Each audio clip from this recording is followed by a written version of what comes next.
Hey guys, Doug Press here at 3C Industrial, and I want to go over a few tips on how to choose the right air compressor for your facility. The first thing that you really need to look at is the air demand that is needed throughout.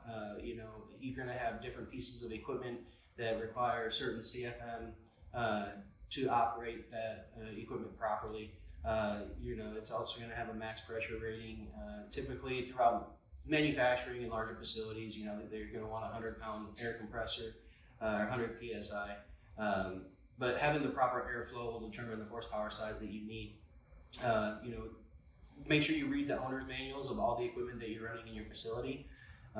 Determine the total amount of airflow that you're going to need.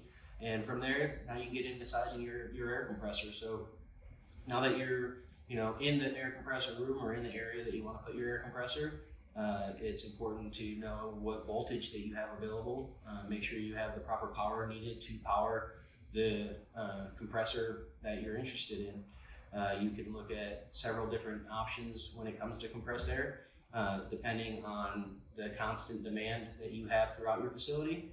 If you have a shorter duty cycle or not a high demand, say if you're a small auto mechanic shop, repair facility, you may be wanting to go with a reciprocating air compressor that may need to kick on, once or twice an hour to ensure that the air needed for your impact tools or whatever you're using it for is available. Other facilities like manufacturing, food processing, whatnot, may need a more steady supply of air. Then you'll look for your rotary screw air compressors that are required, or excuse me, not required,